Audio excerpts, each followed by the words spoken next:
damn thing. I thought I got it to where I didn't, or my video just came on when I turned stupid. I don't know why. It's like it's not even important, but it's annoying to me. So dumb. No idea how to no idea how to help you out with that one. But It's like every time it updates, it changes something, and now here I oh, am. Zoom? Yeah. Yeah. Zoom Zoom can be very uh frustrating to say the least. It's the last daily cog for 2022, Manny.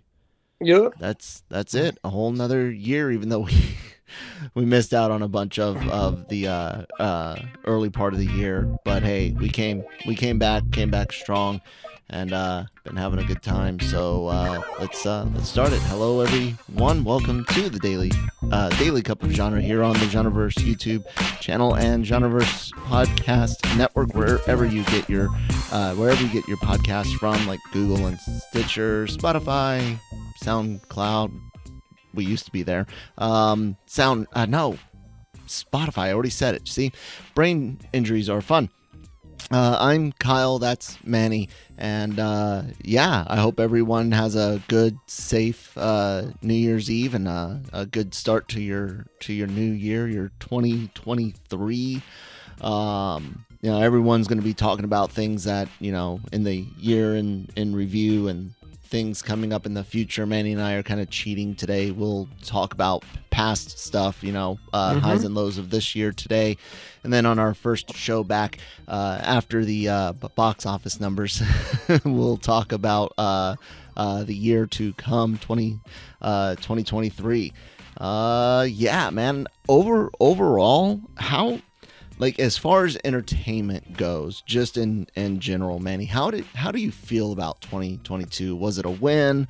Was it a loss? Was it a draw? What are your feelings on this past year in entertainment? I think 2022 was really a mixed bag, more than anything else. I think that there's some highs, there's some lows, and I'll be honest with you, I feel like there were more lows this year than highs.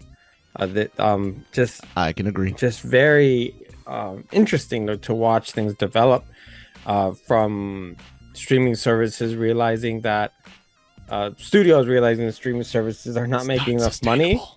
Um, companies realizing that they need to make healthier decisions and having to cut a lot of things off from their programs, and and everything in between, and then also realizing that high budget films may not be the way to go. We have one or two of them that did pretty well, but not many. Yeah. And No, it's been rough. and if anything, the one thing that I take away from this year, besides that, is really the fall of original feature films. It's a franchise world out there, and we're just living in it. Yeah. Yeah, no, it is. I mean, we talked about this on our box office numbers earlier this week. Looking at the top 10 movies of this year, and they're all franchises. Most of them being sequels, not even like the beginning of a franchise, but like 2-3 movies in. And I'm trying to go back to 2018 and 19 on the numbers.com, the dash numbers.com. I don't know what they want to call it. But looking at, of course, this year is a interesting year because of where am I at? That's 2019, 2022. Here should be 22. So Top Gun Mavericks #1, Black Panther, Wakanda Forever, Doctor Strange, Jurassic World, Minions: Rise of Gru, The Batman, Thor: Love and Thunder. Oh my God, Cat, you scared the. Anyways, Thor: Love and Thunder, Avatar: The Way of Water right now sitting at number 8, and Spider-Man: No Way Home made money here, but it was actually released in 2021, December of 21. You got something on your fur. Hold on one second. Sorry about that. The cat seems to the cat seems to have gotten into something. And then but Sonic the Hedgehog #2 rounds out the top 10, and guys, that movie only made 190 million domestically. Like that's awful. 21 of course was a different year. That's the kind of first year coming out of the pandemic for things to be open. You had Godzilla versus Kong and Mortal Kombat that year, but of course the top 10, Spider-Man No Way Home, Shang-Chi, Venom, Let There Be Carnage, Black Widow, Fast 9, Eternals, No Time to Die, A Quiet Place Part 2, Ghostbusters Afterlife. All of those, again, franchises and sequels and parts of bigger universes with things like Eternals. And then Free Guy is the only, dude, you have to go to Free Guy, making 121 million to find an original film. And even going back to like 2018, like this 2018 is all freaking Marvel stuff. You had Mission Impossible as well, Star Wars stuff, Jumanji. It's been that way for a long time now, and I don't think I had realized just how long that's actually been going on. But unlike the past years, where we got more good than bad, we got a lot of bad this year. Yeah, actually, I think you and I would agree that this was Marvel Studios' worst year. Yeah. In general, when it comes to content, most disappointing on compared to previous years, and so it was very uncharacteristic of them. Especially, I think I was very surprised with how bad Thor: Love and Thunder was, yes. And then also the atrocity that was She-Hulk. Yes, and let's go with that. Let's lean into the shit sandwich for right now before we talk about some of the things that were hits, man. What were your 3 biggest disappointments this year? Like the 3 things that were just the worst, just awful. Just awful. I'm gonna say just in general, Disney. And cheater. Well, because no, I get it. Because the thing is there's so much I could compile there, because usually they're so good. The Lightyear was not good. Yeah. Disenchanted was horrible. And because this is coming from somebody who loves Enchanted, it's one of my favorite Disney films. Thor: Love and Thunder was not good. Obi-Wan Kenobi, ask most Star Wars fans, and they'll tell you that I don't even know what that was. And then be careful. There's a lot more of those 90s kids that slob all over the prequel trilogy. That loved it, thought it was amazing. Even though the ones awful freaking writing. the ones that know a little bit better are the ones that realized after they saw Andor, holy crap, this is actually good. But then there was more of them that said, "Where's the wavy stuff and the callback?" Yeah. Anyway, it's not Star Wars if it's not Jedi. And he turned into a Wookiee. I did. Obviously She-Hulk, and so yeah, just this large line of like pictures that just they were just very low quality. And it's not something we're accustomed to, especially with things like The Mandalorian that could come out previously that were pretty good. Heck, even the anime stuff that they did with Star Wars and whatnot, it just seemed like they're just throwing stuff out there. And they were throwing anything they could to get stuff to Disney Plus as quickly as possible, if not directly to Disney Plus. Yeah, and all in an attempt to inflate that subscriber thing until they realize, oh my god, it costs more money to entice people to get here than we make once they are here. There's a point. The idea of a constant stream of subscriptions is enticing. It makes sense in a lot of business models.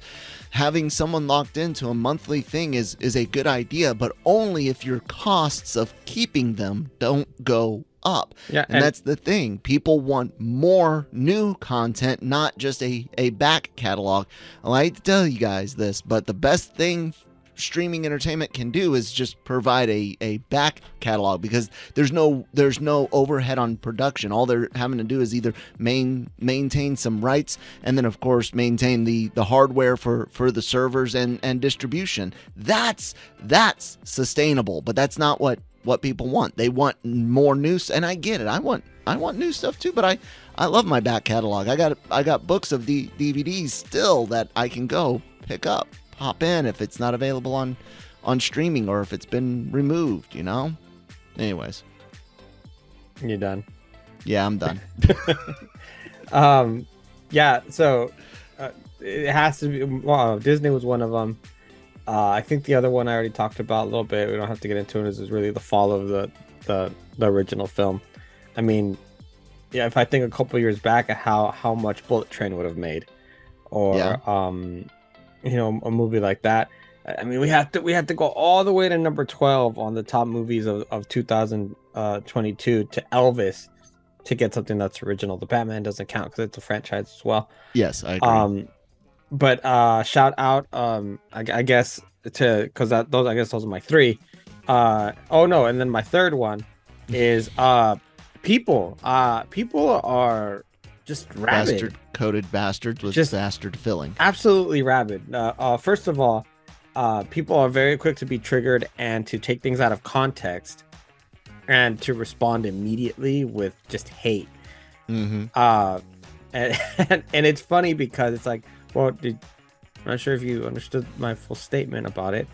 And specifically, we have that in projects. I mean, we saw that in kind of like Obi-Wan, where, granted, there was a lot of very unnecessary hate towards one of the actresses, but at the same time, she wasn't that great. As like the character wasn't that great. No. It was developed. It was not developed well, but not written well at all. If you were criticizing it, you were the bad guy. The bad guy. She-Hulk, another perfect example. There's two of us sitting here that really wanted that show to work. Wanted it. Like, was really bad for it. And we were happy with the actress, and we were not happy with that with the effects. But hey, whatever. No. We're dealing with it. But the writing is unforgivable. Absolutely unforgivable. Especially the way they decided to end it, and all of the nonsense with Daredevil, or basically they held him at gunpoint, and they held us at Daredevil point to watch the show. Yeah. So they held us at horn point. Yeah. Okay. He's got horns. So and that reaction of I'm saying like, wow, this is terrible. So okay, well, you're obviously sexist. Like, no, I'm not this is just really bad. I mean, you are, but that's not why. No, I'm joking.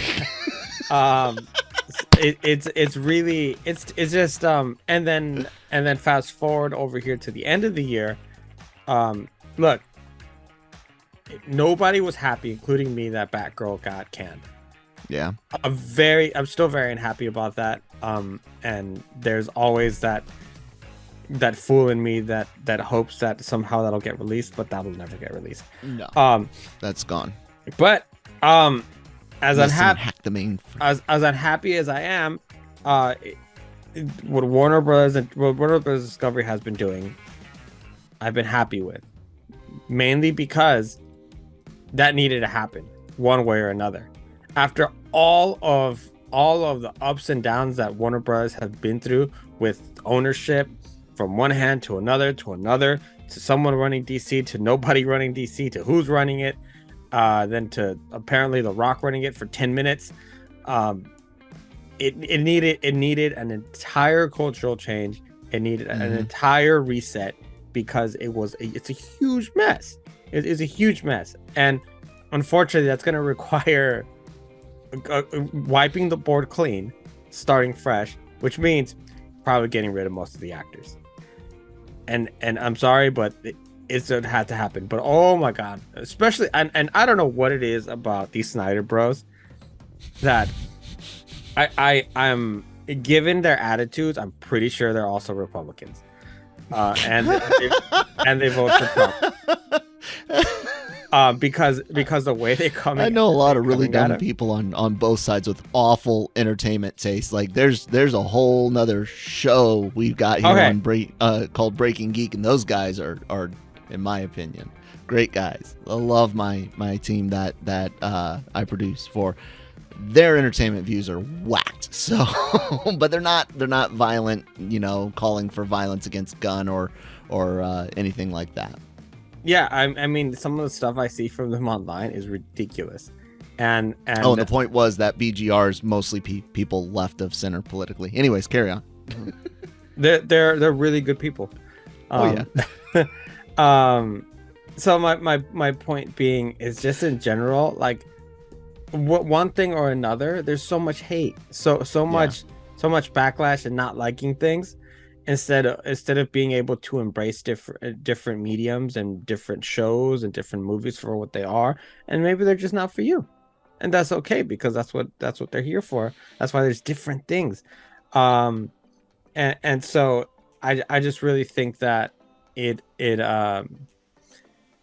then just people, I guess, is also these starving sites that put any rumor that they see out online without really any repercussion of especially the upcoming DC films, and Gunn having to come every step of the way and go like, that's also not true, not true. And it's just kind of whack. I can see that. I completely agree on how much the streaming aspect has played into this. If I were to re-pick my three, because originally I was just going to go with individual projects, of course, She-Hulk and Kenobi being two of those. But you're right on how they are more of a symptom of these other aspects, including a bad business decision by Disney to try to fill Disney Plus with more original content than any streaming service ever had in its first year. All streaming services had these real cheap originals or cheap indie things that they bought rights to, and then a big back catalog of stuff to entice people over. And the idea that the back catalog of Star Wars, Disney Animation, and Pixar, and back catalog of Marvel wasn't enough, that you needed 8 or 9 launch shows and movies, and then 8 or 9 more things within the first quarter, and then after that just off to the races. How much stuff can we fit in? You just watch the quality and of it drop, and everything from production to writing, because things that would have had more time for more rewrites and potentially even had more eyes on them, especially in the Marvel and Star Wars sense, where those things seem to be machines, if you will, even though the sequel trilogy machine broke apart. When you don't have as much going on to make sure the writing's top notch, that suffers as well. Too many projects, you can't dedicate enough time to verify that each one is good the higher up the food chain you go. So I agree with that. And fandom in general, it's been getting worse and worse every year. We're guilty of it sometimes because it's passionate. These are things that we're passionate about. But I do think I have always thought the threat of violence and that level of hate goes way too far.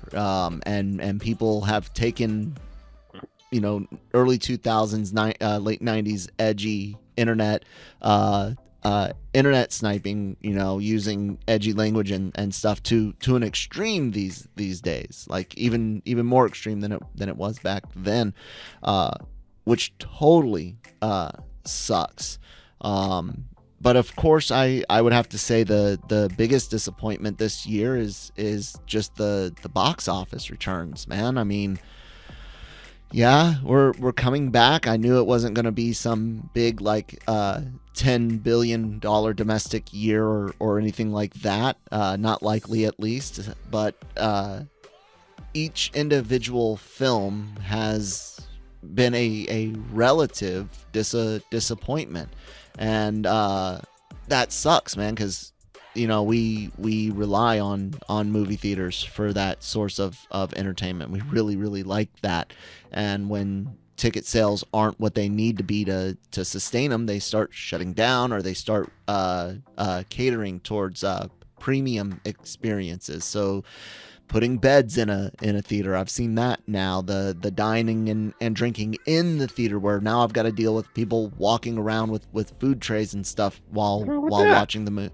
I don't like that. I'm there to watch the movie. I don't need a waiter while I'm at a movie, and I don't like booths at a movie either. And then no, get some food to bring in, sure, but actually having stuff going on during the movie, I don't know.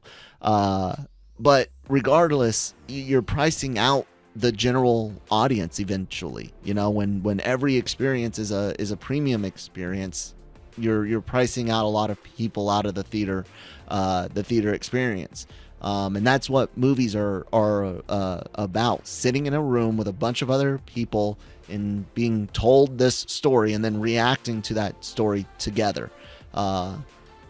In our modern lives, that's just not enough anymore, I guess. I don't know. You want to make sure you're at home so you can pull out your phone every 5 minutes instead of watching the movie. I don't know, but that's been the biggest disappointment. The overall box office. So. I can't really put that as a disappointment, because we saw it coming, and it's not a product of necessarily people not wanting to go to the movies. Because especially like in my area, some of it is them not. A lot of it is not. But we've already had this discussion. Yeah, but people are willing to wait and/or pirate. And it depends on the area, because my area they flock to the theaters for almost everything. That is true. You've got a healthy theater. We have a healthy locale. Yeah. It like sometimes it's like, but overall, week 3 it's not. Or whatever, and it's like, I'm like, why are there so many people here? And I just really feel that. Jesus, the amount of things we're going through right now. Oh yeah. I mean, like in the brutal winter storms to start with. We're still dealing with the lingering effects of the pandemic. Dealing with the other things now, RSV and things where people don't want to go out. I mean, for the majority of summer, gas prices were ridiculous thanks to the war going on. I know. And inflation. I mean, there's reasons besides I want to wait that people aren't going to the movies. Hold on, because I'll point this out. Sports stadiums and concert venues. Oh yeah, they're people were willing to go things that you won't get a chance to do again. The illnesses and the risks and everything else took second chair for people to go to their sports ball game. Now, I'm a big hockey fan. I'm not making fun of it at all, but I'm saying that yes, in 2021, a lot of that, minus the inflation and money issues, which are a big 2022 issue, but in 2021, a lot of the other concerns, 100%, but by now, when it comes to a lot of that, especially things about illnesses and even things about money in some way, when you look at the concerts and the sports halls that are filled, show after show, game after game, and I know again that's location based. Like if you're in Jacksonville, Florida, and the Jags aren't doing as hot, it's not always as full, but it's still a crowded situation, indoors, outdoors. The inflation aspect and the money aspect definitely plays a part today, but even then, you still have people that won't support what they want, and if you're not supporting it either through a subscription service that you pay for in your house instead of password sharing or piracy, you still don't have a leg to stand on that. I understand money is tight, and I'm not always talking about everyone. There are people that would die to go to the theaters and they literally can't. I don't think that number is as high as we I don't think it's that big of a number. I think it is overwhelmingly people are just feeling like they can wait, and they feel entitled to it either for free via piracy, or they feel entitled to it for pennies on the dollar via subscription services. But it's also not their fault, because if it's available, then yeah, it's a concert and a sports venue is really once in a lifetime experiences that you're not going to be able to get again. A theater experience is something that you could go and do any time for less money. You could get like 10 movies for the cost of one football game. Yeah. My only point with the sports stuff was that the idea of going out and about and being in crowds, I don't think that's an issue for 90% of the population anymore. Do you know how many movies I saw in theater this year? A lot. 53. A lot. That's like 2 sports ball games. Well, I have a subscription service. So, I know. But I started doing the math also on how much money I've given Regal as far as like snacks and stuff. And I was like, yeah, well, they got their money anyway. Because theaters make their money really on concessions more than anything else.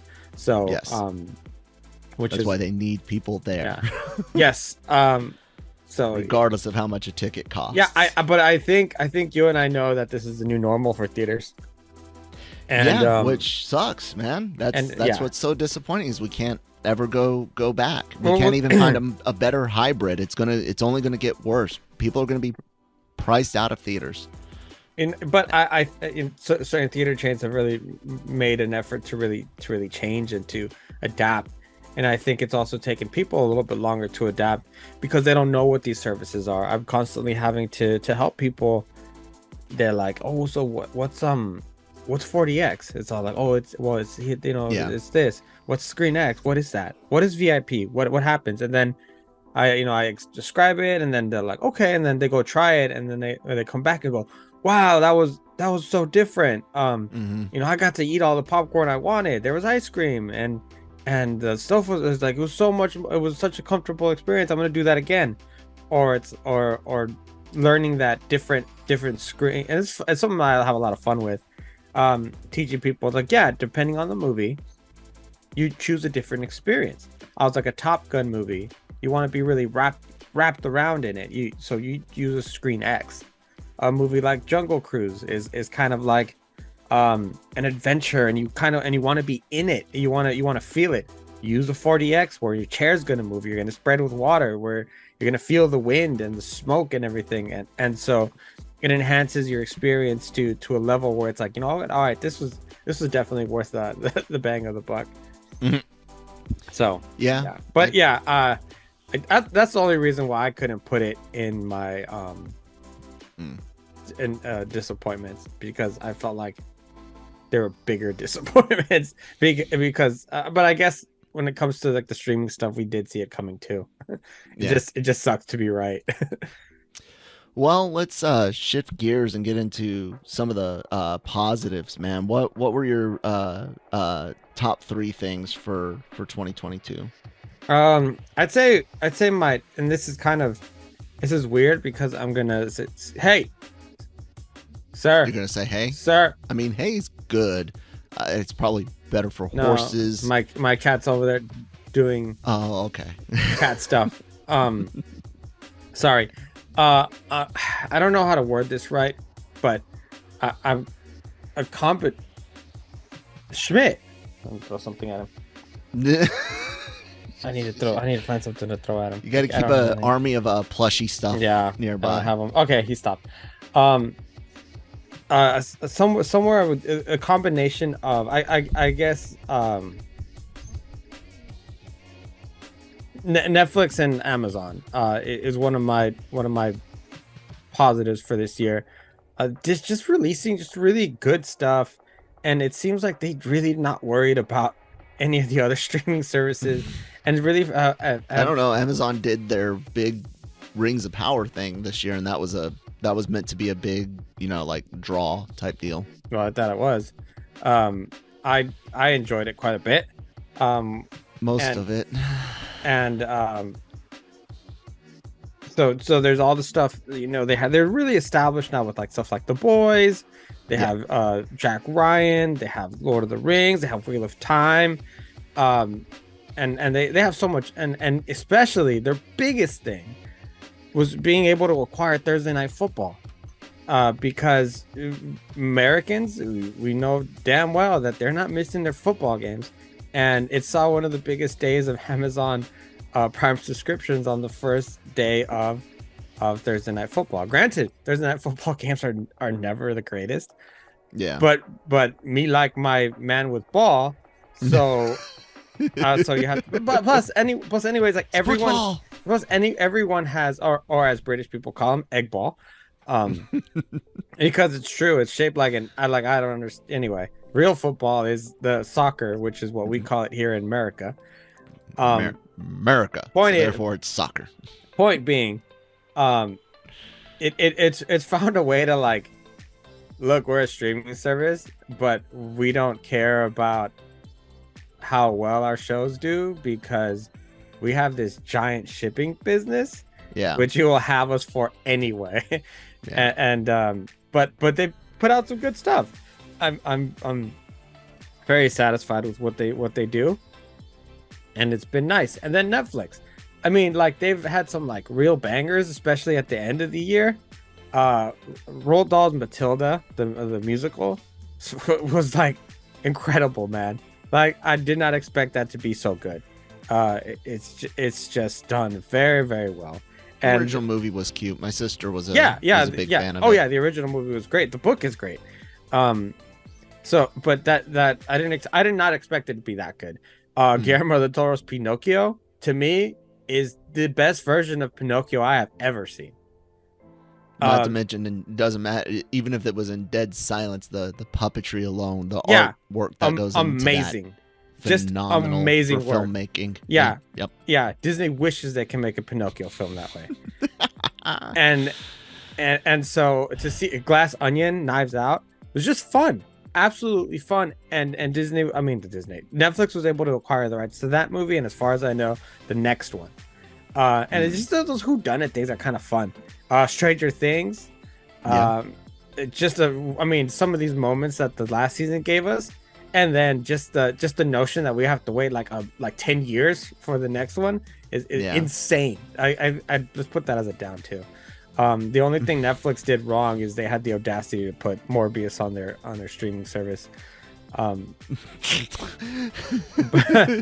But other than to their credit, those two doofuses at Sony did say back in 2019 that they had Marvel's playbook. They worked with the MCU well enough, and that they could do it too. They delivered Venom, Let There Be Carnage, and Morbius. So Netflix made that deal thinking Far From Home and Homecoming, and instead they got So what I'm saying is that I'm very happy that at least the two established. Oh, and then also Netflix, like the audacity of doing Blockbuster and then canceling it. I'm like, you guys did that. It was all for the memes. Yeah. Anyway, I was just really happy to see the two old school subscription services just kind of like chugging along. Not really. Yeah. Do they have their issues too? Yeah, but they seem to be very minimized compared to some of the things going on with like HBO Max. Either that or just the D-COG. The other services are just so much more in their in the media's face over the giant failures. Yeah, but I think it would be also apparent if it was them. Yeah. I mean, Amazon has like owns Netflix everything. has been in the news in the past for running in the red for years. But but they've been doing it forever. Like they're like, if we don't run in the red, we're not gonna make it. That seems to be their motto. And everyone's okay with it because then like a Stranger Thing comes out. Cobra Kai comes out. And so on and so on. Anyway, so that's me. I'm happy with them. That's one of my favorite things of the year. Secondly, I know this is going to be an unpopular one, but Warner Brothers Discovery restructuring themselves and trying to make sure that they're financially sound, doing things that are unpopular with the public, but that they know business wise is going to work in the long run. Yeah, it's the way to go. And being able to take the time to feel like they've hired the right people to have a plan that's going to be longer than 3 years or 2 movies, and to establish a set course of films with James Gunn and Peter Safran, who have the experience in working in superhero shows, superhero series, and somebody like a Safran who's been able to navigate not only superhero films but also one of the most successful horror franchise in movie history in the Conjuring universe, which is why when The Nun, everyone knew was not going to be very good. Everyone's like, we have to see it because it's part of the Conjuring universe. Yeah. And now The Nun 2 comes out next year, which we have to watch because we're completists.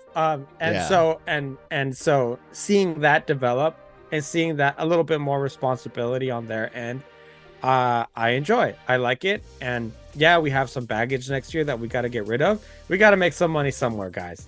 And does it matter? Yes.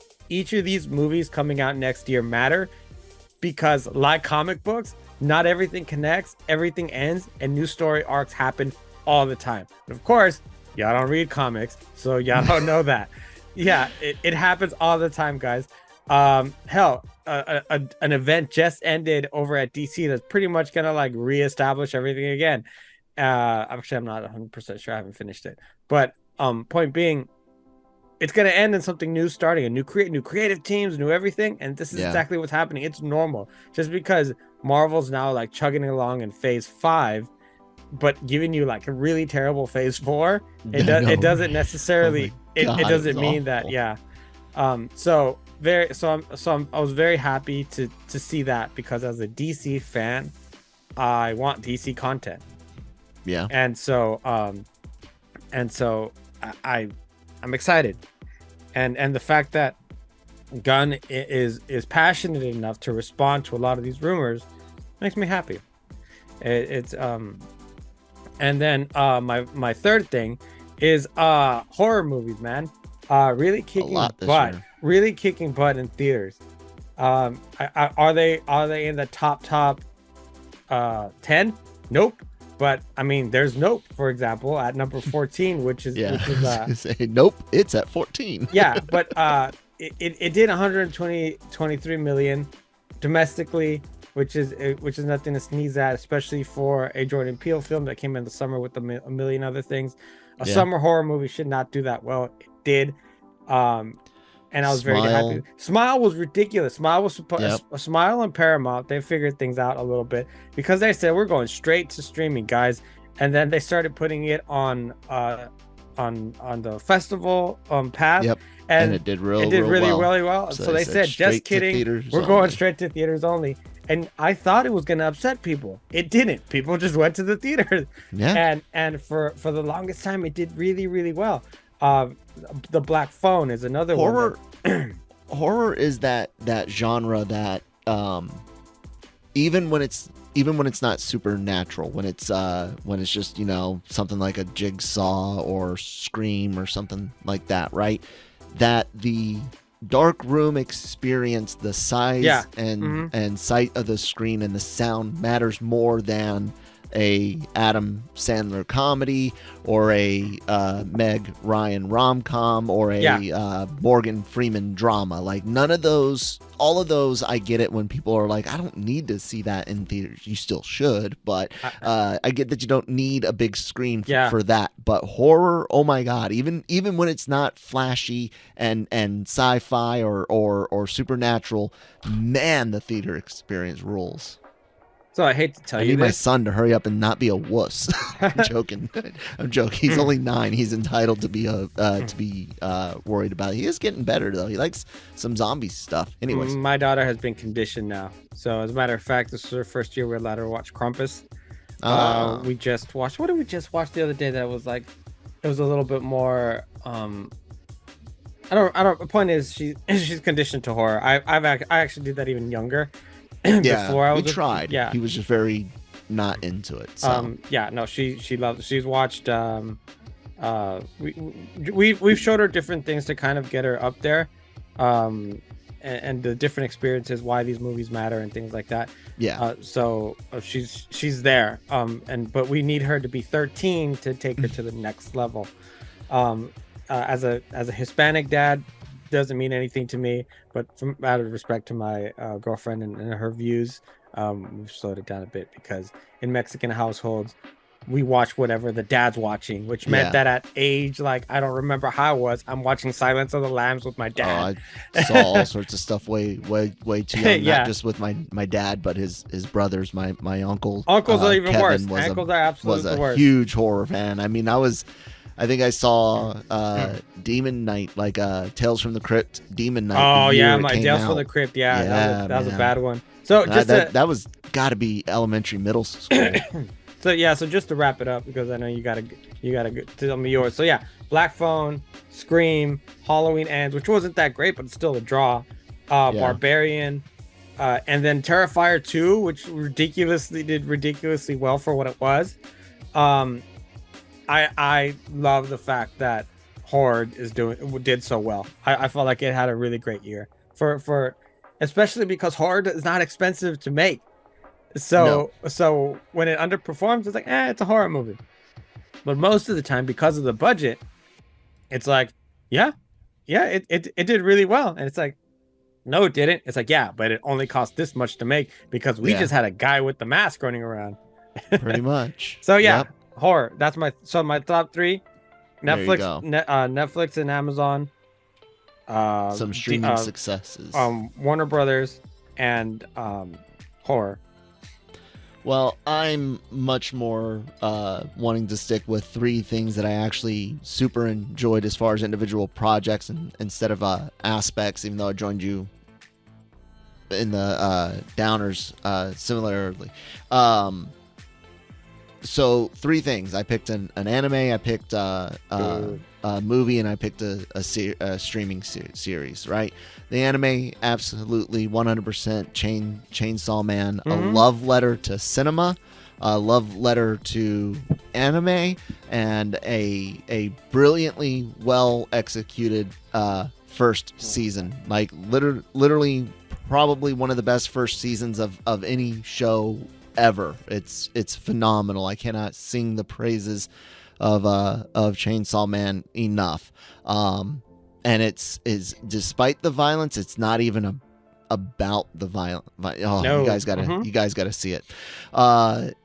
Number two, my streaming series I picked is Andor. That's the Star Wars I've always wanted since first experiencing the original trilogy on VHS tapes in the late 80s. It was well written, well filmed, well acted, mostly well edited. There were some times where I got onto the editing and thought maybe they could have condensed some things, tied a couple episodes together in different ways, but overall, compared to things like Obi-Wan Kenobi, yeah, super well edited. and Book of Boba Fett, and make sure not to let that one get away scot-free. And then my third pick, I wanted to pick a movie, and the one that I picked was something that so pleasantly surprised me because I'm not generally a fan of this franchise or this character. I don't hate them or anything. It's just not my bag, baby. And that was The Batman. I love that movie. While Keaton's Batman Returns, I stand by, is the most Batman of Batman movies out there. This right here is by far my favorite. The whole car chase scene, playing the horror movie slasher trope, where this time the good guy, Batman, is the slasher, but it's not Batman, it's the freaking car. The car is the slasher. The car is Ghostface. The car is Michael, but they're good guys this time. I loved that. That was that was amazing. So when that Batmobile Mhm, in our theater, when mhm. it turned on, woo, man, I don't know if you know exactly what I'm talking about, but when Yes, I do. in the shadows when it revs up, Yes, whoo, hoo, hoo, yes. the You hear I it, don't then know the if fire and just I don't it's know if so they turned good. up the I don't know if they turned up the volume It just for rumbled, that spot, but everyone rumbled. rumbled. Yeah, It was like, yeah. woo. Yeah, I agree with you. I Batman Forever will always be my favorite Batman movie. It's just this perfect blend of comic books and just Oh, Keaton as Batman. I just wait, Keaton wasn't Batman in Forever. not Forever. Whoa, Returns. Yeah, Sorry, that's why I kind of Returns. You're like, no, laughed. Returns. no. Okay. Whew. Batman Returns. It will always be my favorite movie. I've been privileged enough to have seen the Duck in real life and Mhm. touched it, even though it said "do not touch." I didn't. I failed at that. Uh, Anyway, yeah, the way that they treated the Riddler was different than we've seen in comics before. Although he's Riddler is Forever. yeah. Well, I'm saying in the new movie. Oh, this Yeah, new one. Oh, yeah. okay. The way they The treated Batman. they Yeah, really yeah. evolved him into more of a serial killer type guy, um, more of a Zodiac killer type vibes, Yep. and then being able to put dark humor in between those little Yes. moments. Thumb drive. Thumb Drive is Love the it. one that comes to Love mind it. first. Um, and just it just really seemed to hit that just the right vibe for a Batman film that maybe has been missing a little. Nothing against Nolan's films. I still think The Dark Knight is one of the greatest comic book films ever made. Uh, Heath Ledger's I mean, there's a reason why Heath Ledger has an Oscar Yeah. for his portrayal as the Joker. Um, Although I did think that movie did run a little long near the back end. After that, I don't really feel like a lot of the Two-Face stuff was very necessary. But to your Yeah, point, yeah, I agree. this Batman film, the relationship between Batman and Selina, it's just done really, really well. I just point to the fact of general consensus is that Batman the Animated Series is the Batman. It's like the quintessential Batman, and that is wholly based on Keaton and Burton's Batman films, 100%. Yeah, so therefore, that's where I'm at. The most Batman, the best, Batman movie is Returns. The best made film is Dark Knight, but my absolute favorite Batman right now is Battinson. Sign me up for, and then more of and then that. also just the marketing for it. Even after the movie was released, they had that Joker clip, and they're like, "How are we gonna release it? We're gonna release a goddamn riddle, and you guys have to figure it out." That's fun. That kind of stuff is fun. Some of the marketing was where they did all these little websites, whatever. I agree with you with Andor. Andor is some of the best things that they've put out. Mandalorian has been good, but Andor has been the most. I think what we've been asking for as far as Star Wars for grown-ups. Yeah, Star Wars for grown-ups. So that was beautifully done. It didn't need lightsabers. It didn't need really weird retro looking motorcycle people, and it didn't need Boba Fett. It just had a very, very good story. I still think it could have been done in 10 episodes. That's just a minor complaint. I mean, to me, the moment in that series is I can't swim, and it was I don't care, there's a lot of stuff that happened in the series, but that moment, oh man, it was they built it up very, very well, and so kudos to them. If you didn't like it because you thought it was boring or because you didn't have lightsabers or callbacks to other shows, then that's that. I mean, fine, but here's the problem. Yeah. Well, guys, you'll have to check out Monday's show to hear what we're looking forward to most in 2023. I hope you all have a happy and safe new year. I got to get set up for Breaking Geek Radio, which you guys can find here on the Genreverse Podcast Network and YouTube channel. Give us a subscribe, give us a follow on your favorite podcast app. Here on YouTube, you also get trailer reactions and anime reactions via Genre Shot and AVR Squared. So a lot of great content covering Star Wars, Marvel, anime, everything else in entertainment.